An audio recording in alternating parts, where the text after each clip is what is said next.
जय हिंद। स्वागत है आप सभी लोगों का आपके अपने इस YouTube चैनल जीएस मैग्नेट में। तो जैसा कि आज के इस सेशन में हम लोग पुनः जो आपका बिहार पुलिस मध्य निषेध 689 पदों के लिए एग्ज़ाम आपका जो 14 मई के दिन होने वाला है, इस 14 मई के दिन आने वाले प्रश्नों को इस सेशन में हम लोग कवर करेंगे। और इस सेशन के माध्यम से हम लोग 90 प्रश्न कवर करने वाले हैं, जो आपका हिस्ट्री, भूगोल, विज्ञान, करेंट्स अफेयर, इकोनॉमिक्स, पॉलिटी और आपके स्पेशल बिहार जीके से रहने वाले हैं।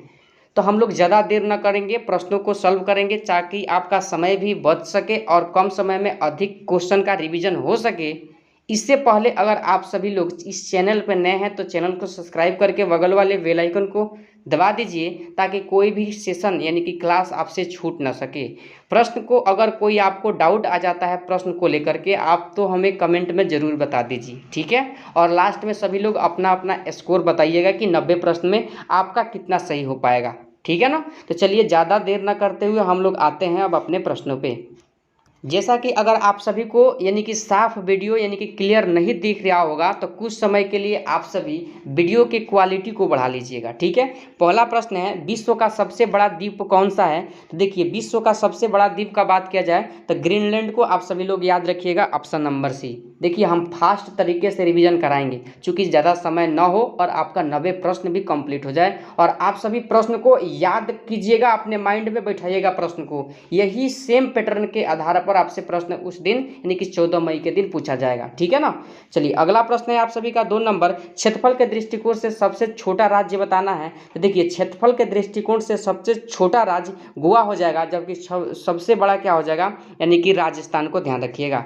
अगला प्रश्न है आप सभी का 3 नंबर, भारत का स्विट्जरलैंड किससे कहा जाता है। भारत का स्विट्जरलैंड किसे कहा जाता है, तो ध्यान रखिएगा ऑप्शन नंबर डी, कश्मीर को कहा जाता है, ठीक है। अगला प्रश्न है 4 नंबर, प्रायद्वीपीय भारत की सबसे लंबी नदी कौन सी है। तो देखिए, प्रायद्वीपीय भारत की सबसे लंबी नदी गोदावरी नदी को आप सभी लोग ध्यान रखिएगा, ठीक है। अगला प्रश्न है 5 नंबर, भारत की सबसे बड़ी ताजे जल की झील कौन सी है।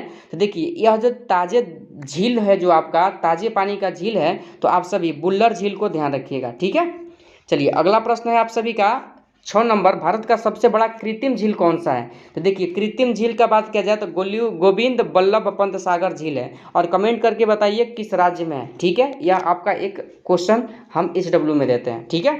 चलिए, अगला प्रश्न है 7 नंबर, विश्व की सबसे लंबी नदी कौन सी है। तो देखिए, विश्व की सबसे लंबी नदी का बात किया जाए तो नील नदी को आप सभी लोग ध्यान रखिएगा। अगला प्रश्न है 8 नंबर, विश्व का सबसे बड़ा महासागर कौन सा है। तो देखिए, प्रशांत महासागर को आप सभी लोग ध्यान रखिएगा, ऑप्शन नंबर ए हो जाएगा इस प्रश्न का सही जवाब, ठीक है। चलिए, अगला प्रश्न है 9 नंबर, हजार हाथियों की भूमि किसे कहा जाता है। तो हजार हाथियों की भूमि लाओस को कहा जाता है, ऑप्शन नंबर सी को ध्यान रखिएगा। 10 नंबर प्रश्न है, विश्व का सबसे बड़ा नदी द्वीप कौन है।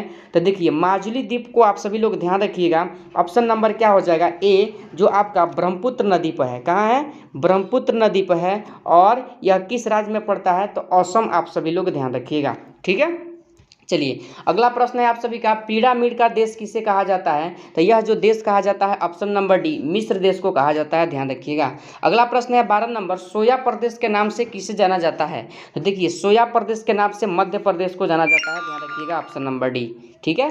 13 नंबर प्रश्न है, विश्व का सबसे बड़ा रेगिस्तान कौन है। देखिए, विश्व का सबसे बड़ा रेगिस्तान का बात किया जाए तो देखिए, आप सभी सहारा मरुस्थल को ध्यान रखिएगा, जबकि भारत में क्या है, तो थार मरुस्थल, ठीक है। चलिए, अगला प्रश्न है आप सभी का 14 नंबर, विश्व का सबसे छोटा महासागर कौन सा है। तो देखिए, आर्कटिक महासागर को आप सभी लोग ध्यान रखिएगा। और महासागरों की कुल संख्या कितना है, तो आप सभी 5 बता दीजिएगा, जबकि महादेशों की संख्या पूछा जाए तो 7 आप सभी लोग ध्यान रखिएगा। अगला प्रश्न है 15 नंबर, क्षेत्रफल में सबसे बड़ा केंद्र शासित राज्य कौन सा है। तो ध्यान रखिएगा, ऑप्शन नंबर बी यानी कि लद्दाख है, ठीक है ना। चलिए, अगला प्रश्न है आप सभी का, बुलंद दरवाजा कहाँ पर स्थित है। देखिए, बुलंद दरवाजा जो है स्थित है, आप सभी लोग ध्यान रखिएगा। 16 नंबर प्रश्न का सही जवाब का अगर मैं बात करूं तो आप सभी लोगों को ध्यान रखना है फतेहपुर सीकरी, ठीक है, फतेहपुर सीकरी, ठीक है। अगला प्रश्न 17 नंबर, जनसंख्या की दृष्टि से सबसे छोटा राज्य आप सभी लोगों को बताना है। तो ध्यान रखिएगा, ऑप्शन नंबर बी यानी कि सिक्किम को आप सभी लोग ध्यान रखिएगा, जबकि सबसे बड़ा क्षेत्रफल के अनुसार राज्य हो जाएगा आपका क्या हो जाएगा, सॉरी, जनसंख्या के आधार पर सबसे बड़ा राज्य हो जाएगा आपका यूपी, ठीक है। चलिए, अगला प्रश्न है 18 नंबर, भारत की सबसे ऊंची चोटी कौन है। देखिए, भारत की सबसे ऊंची चोटी का अगर बात किया जाए तो K2 आप सभी लोग ध्यान रखिएगा, गॉडविन अस्टीन जिससे कहा जाता है। अगला प्रश्न है 19 नंबर, भारत का सबसे देखिए अगला प्रश्न है 19 नंबर, भारत का सबसे लंबा बांध कौन सा है? तो ऑप्शन नंबर आप सभी लोग बताइए क्या हो जाएगा इस प्रश्न का सही जवाब। तो ऑप्शन नंबर बी यानी कि हीराकुंड बांध। और यह कहाँ है? तो उड़ीसा। ध्यान रखिएगा किस नदी पर बनाया गया है? तो महानदी आप सभी लोग ध्यान रखिएगा। ठीक है, चलिए अगला प्रश्न है 20 नंबर, चीन का शोक किस नदी को कहा जाता है? तो देखिए चीन का शोक का अगर बात किया जाए तो ध्यान रखिएगा यानी कि हांगहो नदी को कहा जाता है, ऑप्शन नंबर सी। ठीक है, अगला प्रश्न है 21 नंबर, भारत का मैनचेस्टर किसे कहा जाता है? तो भारत का मैनचेस्टर जो कहा जाता है, ध्यान रखिएगा ऑप्शन नंबर डी अहमदाबाद को कहा जाता है।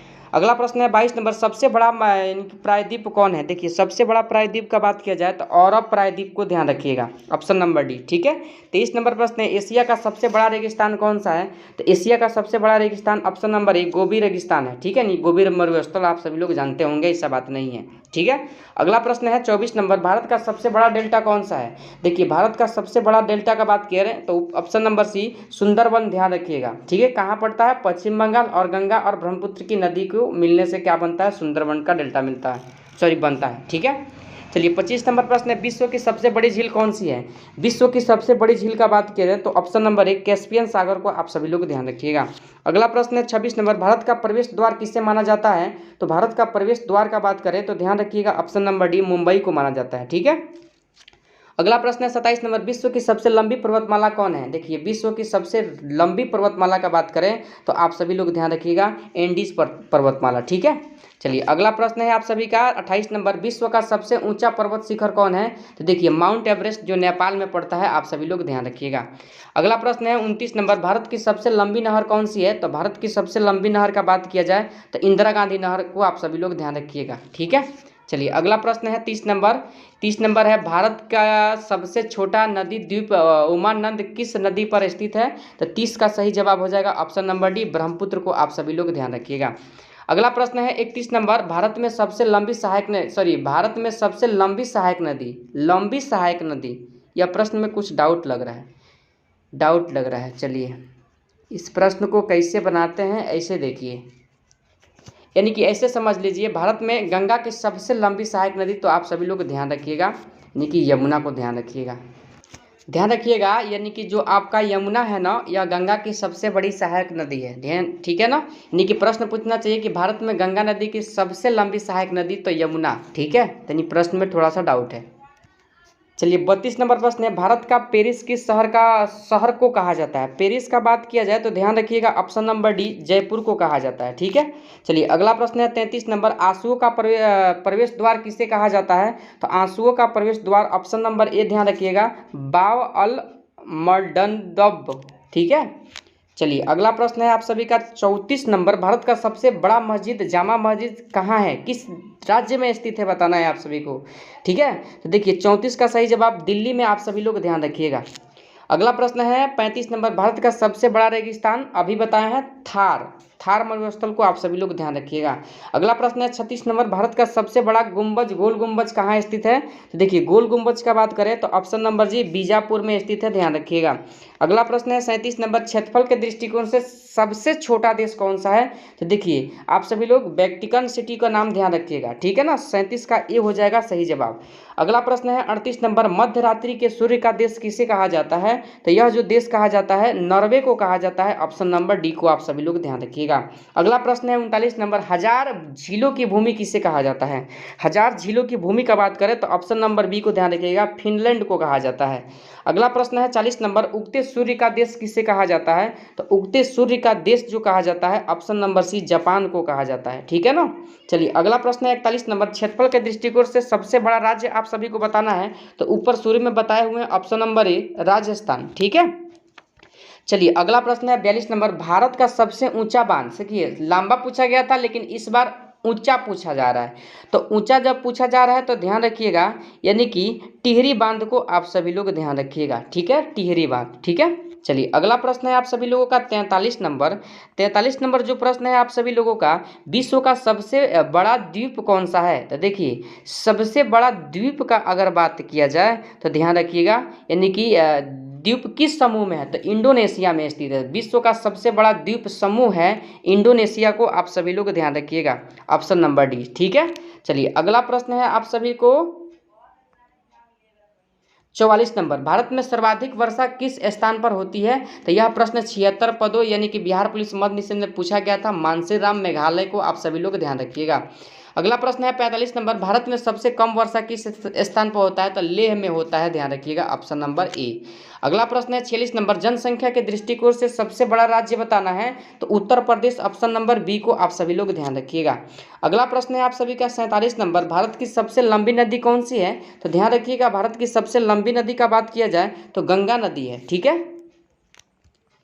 देखिए अगला प्रश्न है आप सभी का 47 नंबर, सौर प्रणाली में पृथ्वी सूर्य से डैश ग्रह है, यानी कि कितना नंबर ग्रह है आप सभी को बताना है। देखिए सूर्य से बुध आता है दूसरा, यानी कि बुध आता है पहला, शुक्र आता है दूसरा और पृथ्वी आती है कितना? तीसरा। तो ऑप्शन नंबर 2 को आप सभी लोग ध्यान रखिएगा। अगला प्रश्न है 48 नंबर, दिन ए इलाही की शुरुआत किसने की? तो दिन ए इलाही की शुरुआत जो किया था यानी कि 1582 ईस्वी में कितने किया था? अकबर ने किया था, ऑप्शन नंबर 3 को आप सभी लोग ध्यान रखिएगा। अगला प्रश्न है 49 नंबर, एक लीप वर्ष में डैश दिन होते हैं? देखिए एक लीप वर्ष में अगर बात किया जाए तो ध्यान रखिएगा आप सभी लोग, इस प्रश्न का सही जवाब ऑप्शन नंबर कितना? 366 दिन होता है, ठीक है ना। चलिए अगला प्रश्न क्या हो जाएगा आप सभी लोगों का, यानी कि देख लीजिए 50 नंबर, निम्नलिखित में से किस भारतीय को प्रथम संयुक्त राष्ट्र मलाला सम्मान दिया गया? देखिए मलाला सम्मान किसे दिया गया था? तो देखिए 2013 में यह सम्मान उत्तर प्रदेश के मेरठ जिले की रजिया सुल्तान को मिला था। किसे मिला था? रजिया सुल्तान, ऑप्शन नंबर 2 आप सभी लोग ध्यान रखिएगा। चलिए अगला प्रश्न है आप सभी लोगों का 51 नंबर, निम्न में से कौन सा नाम पटना से संबंधित है? देखिए पटना का नाम जो था कुसुमपुर था, ठीक है, यानी कि कुसुमपुर, यानी कि पटना का जो पुराना नाम क्या था? कुसुमपुर के नाम से भी पटना को जाना जाता है, ठीक है ना। इस बात को ध्यान रखिएगा आप सभी लोग, ठीक है। जिसे मुगल शासक औरंगजेब के पुत्र यानी कि शहजादा अजीम ने इसका नाम क्या रखा था? अजीमाबाद रखा था, यानी कि इसी कुसुमपुर यानी कि पटना का नाम किसने रखा था? तो यानी कि अजीमाबाद किसने रखा था? तो शहजादा अजीम ने रखा था, जो क्या था?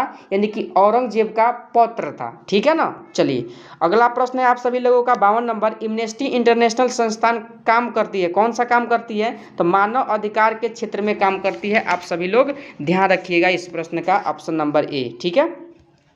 अगला प्रश्न है 13 यानी कि 53 नंबर आप सभी का, भाभा परमाणु अनुसंधान केंद्र स्थित है? तो मुंबई में स्थित है, आप सभी लोग ध्यान रखिएगा, ऑप्शन नंबर डी हो जाएगा।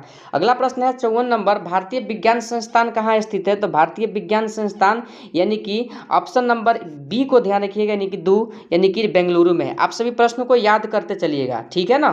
चलिए अगला प्रश्न है 55 नंबर, ईश्वर चंद्र विद्यासागर सबसे अधिक संबंधित है, किससे है? तो विधवा विवाह से संबंधित है, आप सभी लोग ध्यान रखिएगा, ठीक है ना। चलिए अगला, यानी कि देखिए अगला प्रश्न है आप सभी लोगों का, यानी कि 56 नंबर जो प्रश्न है आप सभी से बिहार से यानी कि रिलेटेड प्रश्न है, बिहार राज्य की बोली को किसने सबसे अलग पहचान के लिए बिहारी बोली कहा? देखिए तो इस प्रश्न के लिए आपका जो सही जवाब हो जाएगा, यानी कि E.M. फोस्टर ने कहा था, ऑप्शन नंबर डी को आप सभी लोग ध्यान रखिएगा।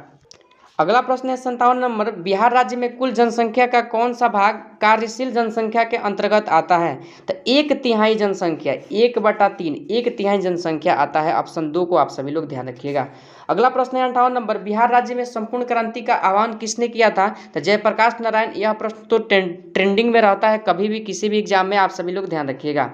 अगला प्रश्न है 59 नंबर, जहांगीर का समकालीन वह इतिहासकार जिसने बिहार के पटना में अपनी प्रसिद्ध ग्रंथ दबिस्ताने मजाहिब की रचना की? तो उसका नाम जो हो जाएगा, ऑप्शन नंबर 3 को ध्यान रखिएगा, मोहसिन फानी, आप सभी लोग ध्यान रखिएगा। अगला प्रश्न है आप सभी लोगों का 60 नंबर, ताम्रपत्र लेखन दर्शाते हैं कि प्राचीन काल में जावा सुमात्रा से, किससे? जावा सुमात्रा, इस प्रश्न का सही जवाब हो जाएगा। अगला प्रश्न अब आपका साइंस से रहेगा। देखिए अगला प्रश्न है 61 नंबर आपका, निम्नलिखित आरेख किसी वस्तु का वेग समय ग्राफ निरूपित करता है? वस्तु द्वारा 5 सेकंड में तय की गई दूरी आप सभी को बताना है। तो आप सभी लोग इस प्रश्न के लिए ध्यान रखिएगा, ऑप्शन नंबर बी यानी कि 25 मीटर इस प्रश्न का सही जवाब होगा। अगला प्रश्न है आप सभी लोगों का 62 नंबर, देख लीजिए, रेखीय संवेग संरक्षण का सिद्धांत न्यूटन की गति के किस नियम से संबंधित है? तो तृतीय नियम, आप सभी लोग ध्यान रखिएगा। अगला प्रश्न है आप सभी लोगों का 63 नंबर। एक ईंट की लंबाई 60 सेंटीमीटर, चौड़ाई 40 सेंटीमीटर और ऊंचाई 20 सेंटीमीटर है। यह एक बॉक्स पर रखा गया है। ईंट द्वारा बॉक्स पर आरोपित दबाव आप सभी को ज्ञात करना है। तो देखिए 63 नंबर का सही जवाब क्या हो जाएगा, यानी कि बल। बल यानी कि पास्कल बराबर प्रेशर बराबर क्या होता है, यानी कि बल बटा क्या हो जाएगा, यानी कि क्षेत्रफल, यानी कि दाब बराबर क्या होता है, बल बटा क्षेत्रफल। इस पर जब निकालिएगा आप सभी और इसमें क्या कर दीजिएगा, यानी कि ऊंचाई से गुणा कर दीजिएगा, तो आप सभी का जो आंसर निकल करके आएगा। चलिए ऑप्शन पे ले चलते हैं हम आप सभी। तो इसका ऑप्शन जो हो जाएगा ऑप्शन नंबर यानी कि 2 को आप सभी लोग ध्यान रखिएगा, ठीक है। चलिए अगला प्रश्न है आप सभी का ग्राफ से संबंधित प्रश्न है, और यह प्रश्न है कौन सा आरेख विद्युत धारा एवं विभवांतर के मध्य समय को दर्शाता है, संबंध को दर्शाता है। तो आप सभी लोग इसके लिए ऑप्शन नंबर ए को ही ध्यान रखिएगा, ठीक है ना। चलिए थोड़ा रेखीय प्रश्न है, आप सभी लोग समझ सकते हैं, थोड़ा लेंथी प्रश्न है। आज के प्रैक्टिस सेट में थोड़ा हार्ड प्रश्न थोड़ा डाले हुए हैं। 65 नंबर प्रश्न है चीनी C12H22O11 का आणविक भार कितना होगा। देखिए इसका जो आणविक भार का बात किया जाए तो 65 का सही जवाब ऑप्शन नंबर ए को ध्यान रखिएगा, 342 U हो जाएगा, ठीक है। चलिए 66 नंबर प्रश्न है 2Al+6 हाइड्रोजन यानी कि अभिक्रिया आपको बताया जा रहा है, अवकृत तत्व आप सभी को बता देना है। तो देखिए 66 का सही जवाब आप सभी के लिए ऑप्शन नंबर 3 हो जाएगा, हाइड्रोजन प्लस आयन हो जाएगा, ठीक है। चलिए अगला प्रश्न है 67 नंबर। दो घोलों, ठीक है, ए एवं बी के पीएच मान क्रमशः 2 और 4 है, तो दोनों घोलों में हाइड्रोजन आयन के सांद्रण का अनुपात कितना होगा। तो देखिए यह अनुपात जो हो जाएगा आप सभी लोग ध्यान रखिएगा 100 हो जाएगा, ध्यान रखिएगा। चलिए 68 नंबर प्रश्न आप सभी का देख लीजिए, मैथ से प्रश्न रहने वाला है, और इस प्रश्न का क्या हो जाएगा सही जवाब, तो आप सभी लोग बता सकते हैं ऑप्शन नंबर 2 सॉल्व कीजिएगा तो कितना आएगा, के का मान 2 आएगा। चलिए मैथ का प्रश्न आप सभी लोग सॉल्व कर लीजिएगा। 69 नंबर प्रश्न है, चूंकि मैथ सॉल्व कराएंगे तो वीडियो बहुत ज़्यादा लॉन्ग हो जाएगा। 69 नंबर प्रश्न है निम्नलिखित पदार्थ में से कौन सा एक बहुलक नहीं है, तो यूरिया एक प्रकार का बहुलक नहीं है, ऑप्शन नंबर 2 को आप सभी लोग ध्यान रखिएगा। 70 नंबर प्रश्न है निम्नलिखित में से किस विटामिन का रासायनिक नाम एस्कॉर्बिक अम्ल है, तो विटामिन सी आप सभी लोग ध्यान रखिएगा। चलिए अगला प्रश्न है आप सभी लोगों का 71 नंबर। क्लोरीन क्या है। देखिए क्लोरीन के बारे में आप सभी से पूछा जा रहा है, तो ऑप्शन नंबर ए को ध्यान रखिएगा, संदूषित जल में क्लोराइड को थोड़ी मात्रा मिलाता है, मिलता है, फिर से पढ़ लीजिए, संदूषित जल में क्लोराइड को थोड़ी मात्रा में मिलता है, क्या है, मिलता है, ध्यान रखिएगा।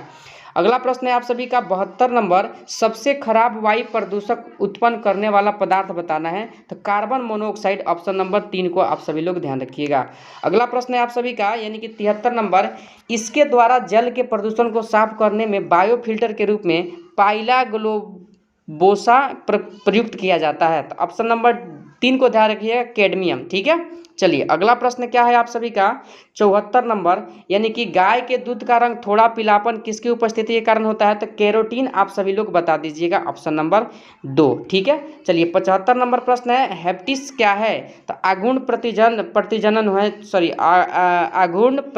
है, ध्यान रखिएगा, ऑप्शन नंबर डी। चलिए अगला प्रश्न 76 नंबर है। इस प्रश्न को जल्दी से पढ़िए और आंसर बताइए क्या होगा। सूची में दिखा देता हूँ आप सभी को, नीचे दिया गया है। पहले प्रश्न को आप सभी लोग पढ़ लीजिए, उसके बाद इस प्रश्न का आंसर आप सभी लगाइएगा। थोड़ा लेंथी प्रश्न है और थोड़ा मॉडरेट प्रश्न है, आप सभी लोग ध्यान दीजिए। 76 नंबर प्रश्न है, पढ़ लीजिए प्रश्न को। और 76 नंबर का सही जवाब मैं बता देता हूँ क्या हो जाएगा, तो ऑप्शन नंबर 4 हो जाएगा। आप सभी लोग वीडियो स्टॉप करके मिला लीजिएगा, ठीक है। चलिए 77 नंबर प्रश्न है पादपों द्वारा अवशोषित जल का अतिरिक्त अंश किसके द्वारा बाहर निकाला जाता है, तो वाष्पोत्सर्जन को आप सभी लोग ध्यान रखिएगा।